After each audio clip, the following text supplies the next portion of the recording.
Bienvenue dans Finance d'entreprise. Je réponds au nom de Bérénice Salon Polo. Dans cette vidéo, on va parler d'analyse financière. De quoi parle-t-on? L'analyse financière, c'est l'analyse des documents comptables en vue d'apprécier la santé financière d'une entreprise. On sait que la comptabilité collecte des informations sur les transactions de l'entreprise, que ce soit avec l'intérieur ou l'extérieur. On sait que ces informations seront traduites sous forme d'état financier, bilan, état des résultats, etc. L'analyse financière utilise les informations justement trouvées dans les états financiers pour apprécier la santé financière de l'entreprise, pour dire est-ce que ça marche, est-ce que ça ne marche pas, pourquoi ça ne marche pas et qu'est-ce qu'on doit faire. Analyse financière, analyse des documents comptables en vue d'apprécier la situation financière d'une entreprise.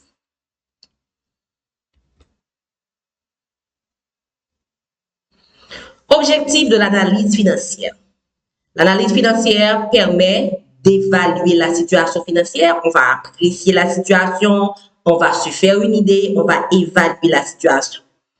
L'analyse financière permet d'indiquer les forces et les faiblesses de l'entreprise. On va identifier les points forts et les points faibles de l'entreprise. L'analyse financière permet d'identifier les causes des difficultés. On ne va pas seulement dire que l'entreprise a des problèmes, par exemple. On va chercher à savoir pourquoi. Et finalement, on va proposer des solutions. Qu'est-ce qu'on peut faire? L'analyse financière s'intéresse aussi au niveau de risque. Si on prend par exemple l'endettement. L'endettement fait impact sur l'exploitation. L'endettement fait impact sur la faillite. Ça veut dire quoi? Le niveau d'endettement conduit à des risques au niveau de l'exploitation. L'exploitation, c'est la gestion des activités quotidiennes, des activités courantes de l'entreprise. Si on a par exemple beaucoup de dettes, ça va entraîner beaucoup d'intérêts. Et toute chose restant égale par ailleurs, beaucoup d'intérêts, ça signifie moins de bénéfices. Et si le niveau de dette est exagéré, ça peut mettre en péril l'activité, donc l'entreprise court le risque de faillite. Au niveau de l'analyse financière, on va s'intéresser à tous ces aspects. Quelles personnes utilisent l'analyse financière? Les utilisateurs de l'analyse financière sont nombreux et variés. On a les propriétaires, les dirigeants, les banquiers. On a d'autres catégories de personnes comme par exemple les investisseurs potentiels, les salariés, etc. On commence avec les propriétaires. Pourquoi les propriétaires s'intéressent-ils à l'analyse financière? D'abord, il y va de la rentabilité. Les propriétaires ont investi leur capital. Les propriétaires cherchent une rentabilité. De cette rentabilité découle leur rémunération. Les actionnaires s'attendent par exemple à recevoir des dividendes. S'il n'y a pas de profit, si l'entreprise n'est pas rentable, il n'y a pas de dividendes. Donc, on s'intéresse à avoir des informations sur la santé financière de l'entreprise pour se faire une idée de sa rentabilité, pour se faire une idée du niveau de rémunération auquel le propriétaire peut s'attendre. Évidemment, on ne va pas seulement s'intéresser à ce qui se passe aujourd'hui, on va s'intéresser à l'évolution. Oui, l'entreprise est rentable, mais comment va évoluer cette rentabilité?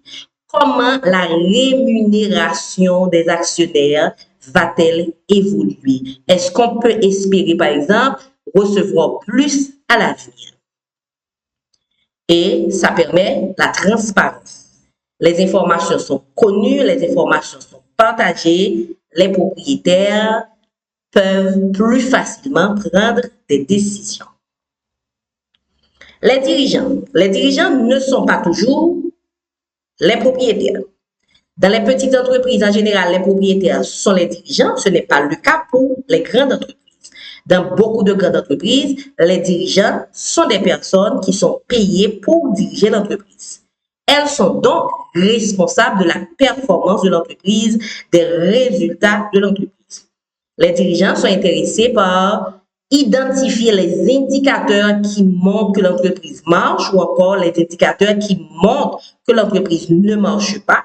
Et à partir de ces indicateurs, ils vont déterminer les instruments de pilotage. Qu'est-ce qu'on va faire pour changer la situation? Qu'est-ce qu'on va faire pour améliorer les choses? Parce que les dirigeants, justement, seront évalués à partir de leurs résultats. Il y va aussi de leur réputation. Les banquiers sont responsables de développer l'activité de leur banque. Un des éléments qu'on va utiliser pour développer cette activité, c'est l'octroi de crédit. On va octroyer des crédits aux entreprises. Les entreprises vont bien utiliser ce crédit, payer des intérêts et rembourser. Donc, on ne peut pas accorder du crédit à n'importe qui parce qu'on va minimiser le risque. On sait qu'il y a un risque de crédit qui existe. C'est le risque de ne pas recevoir son argent. C'est le risque de ne pas récupérer l'argent octroyé sous forme de crédit. Mais on va quand même octroyer du crédit parce qu'on est une banque.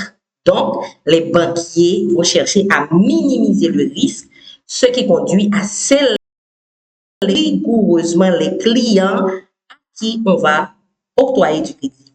L'analyse financière permet aux banques d'avoir des informations sur les clients potentiels pour décider si oui ou non elles accordent le crédit. Donc, les banquiers utilisent l'analyse financière pour prendre des décisions. Autres utilisateurs, on a par exemple les employés. Quand les employés ont des informations sur la santé financière de leur entreprise, ils ont des informations sur est-ce que l'entreprise va pouvoir accorder des augmentations de salaire, est-ce que l'entreprise va pouvoir donner des primes ou encore est-ce que l'entreprise va devoir fermer ses portes très prochainement. À ce moment, les employés peuvent aussi prendre des décisions. Et évidemment, les investisseurs potentiels cherchent à savoir est-ce que ça vaut la peine d'investir de l'argent dans cette entreprise. Et l'analyse financière, c'est un outil qui peut justement mettre des informations à la disposition des investisseurs potentiels pour décider si oui ou non ils investissent dans une entreprise donnée. Tout ça pour dire qu'il y a beaucoup d'utilisateurs de l'analyse financière, mais ils n'utilisent pas l'analyse financière pour les mêmes raisons. Démarche de l'analyse financière. Quand on va faire l'analyse financière, on ne va pas juste commencer à analyser les chiffres. Il faut d'abord comprendre l'industrie. Qu'est-ce qui se passe dans cette industrie? Quelles sont les caractéristiques de cette industrie?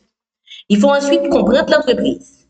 Quels sont les objectifs de l'entreprise, les stratégies de l'entreprise, comment cette entreprise évolue-t-elle dans cette industrie. On va aussi vérifier les états financiers pour voir si tout est correct. Et évidemment, on va analyser les états financiers pour faire ressortir les grandes tendances de l'entreprise que les utilisateurs vont utiliser pour prendre des décisions.